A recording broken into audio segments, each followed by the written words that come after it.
occurred. If we had been sure that this was going to be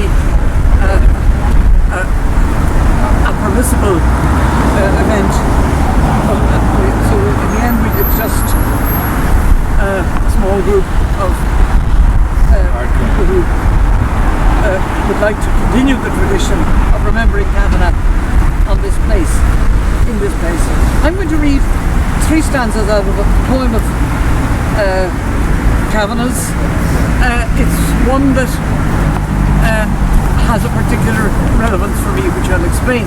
It's the last 3 stanzas of If Ever You Go to Dublin Town. If ever you go to Dublin Town in 100 years or so, sniff for my personality. Is it vanity's vapour now? Oh, he was a vain one, Fal Dalda Dido. He was a vain one, I tell you. I saw his name with 100 others in a book in the library. He said he had never fully achieved his potentiality. Oh, he was slothful, Fal Dalda Dido. He was slothful, I tell you.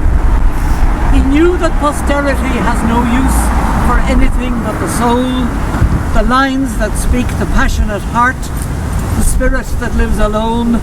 Oh, he was a lone one, Fal Dalda Dido. Yet he lived happily, I tell you. I wonder. Yes, exactly. That's what comes up. That's what he added those words on the recording. Yes. Oh, really? Yeah. The reason why I'm reading that is it's about 100 years or so, and 100 years ago, Leland Bardwell was born, and Leland Kavanagh had various times lived in Leland's flat in Leeson Street, and I think she was the one person who took that to heart, that posterity has no use for anything but the soul. I'm going to read, I have to find it first.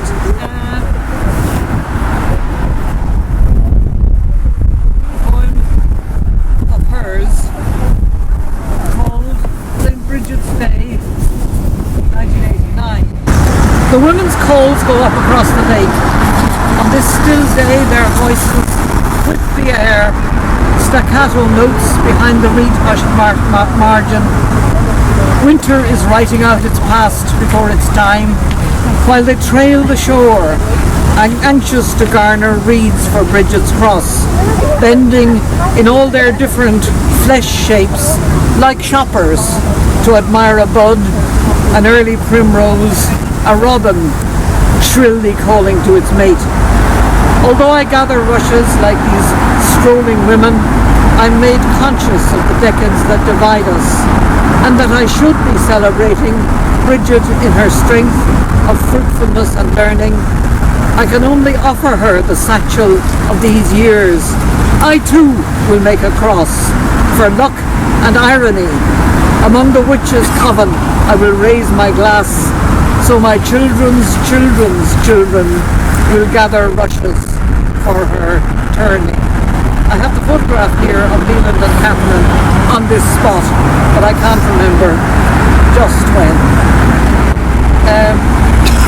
Okay, Una, would you like to read recite? I think the more appropriate one would be, well, for me, is the Leafy with Love Banks. Yes. So as we're there with the Leafy with Love Banks, so maybe you'd open it for me, but I'd say I think I know it by heart. You know what I mean? I might ask you to prompt me towards the end. Right. Okay. Okay, Leafy with Love Banks, and the green waters of the canal pouring redemption for me, that I do the will of God, wallow in the habitual banal, grow with nature again as before I grew. The bright stick trapped, the breeze adding a third party to the couple kissing on an old seat, and a bird gathering materials for the nest, for the word, eloquently new and abandoned to its delirious beat. Oh, unworn world, enrapture me, and capture me in a web of fabulous grass, and each eternal life by a beach feeded the gaping need of my senses. Give me ad-lib to pray unself-consciously with overflowing speech. For this soul needs to be honoured with a new dress woven of green and blue things and arguments that cannot be proven. Lovely. Thank you.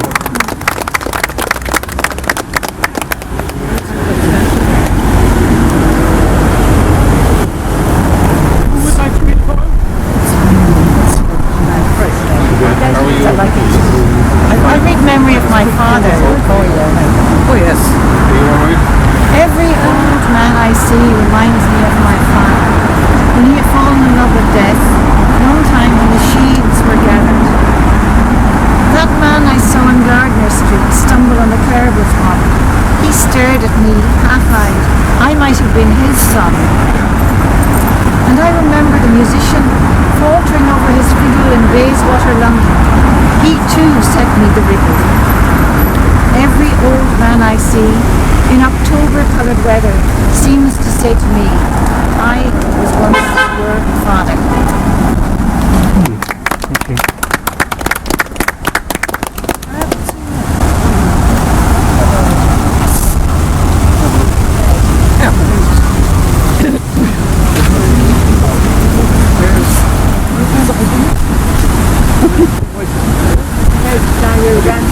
We've been in love with the functional ward of a chest hospital. Square cubicles in a row, plain concrete, wash basins, an art lover's woe, not counting how the fellow in the next bed snored.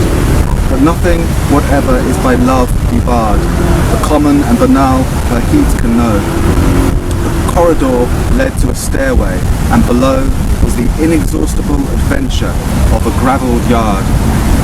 This is what love does to things. The Rialto Bridge, the main gate that was bent by a heavy lorry, the seat at the back of a shed that was a sun trap. Naming these things is the love act and its pledge. For we must record love's mystery without claptrap, snatch out of time the passionate transitory.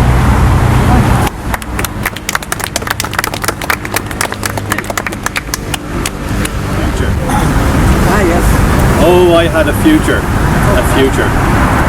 Gods of the imagination bring back to life the personality of those streets.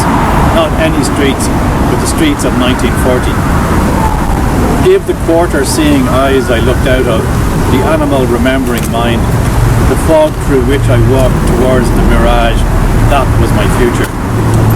The women I was to meet, they were nowhere within sight. And then the pathos of the blind soul, who without knowing stands in its own kingdom. Bring me a small detail, how I felt about money, not frantic as later. There was the future. Show me the stretcher bed I slept on in a room on Drumcondra Road, that John Betjeman called for me in a car. It is summer, and the eerie beat of madness in Europe trembles the wings of the butterflies along the canal. Oh, I had a future.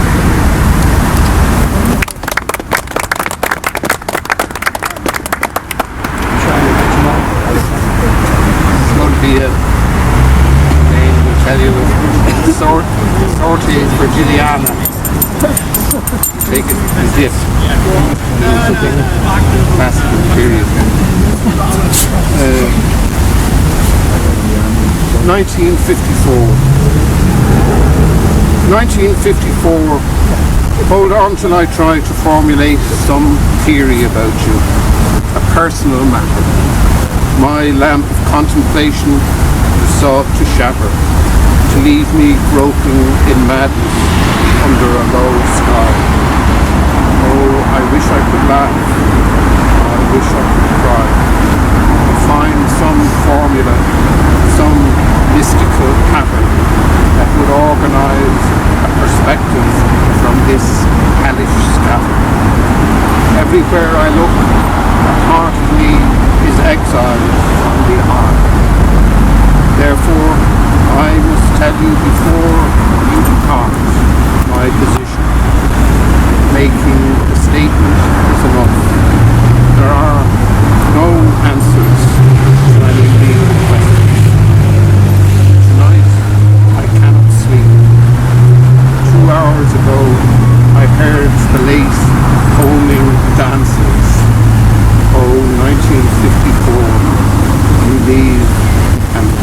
listen. I do not care whether I curse or weep.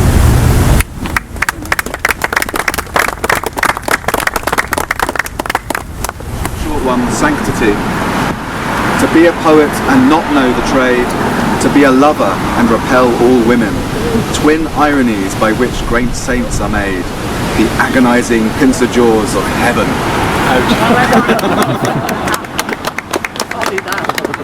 Any modern poet, internally they look north towards Armagh.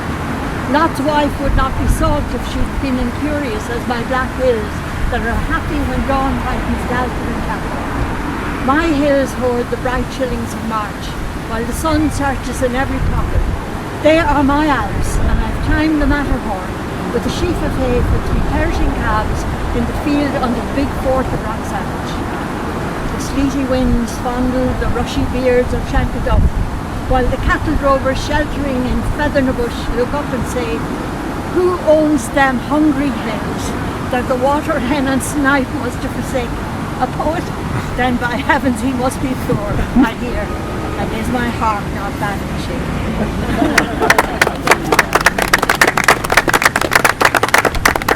Here, and there will be more of us then. Please God.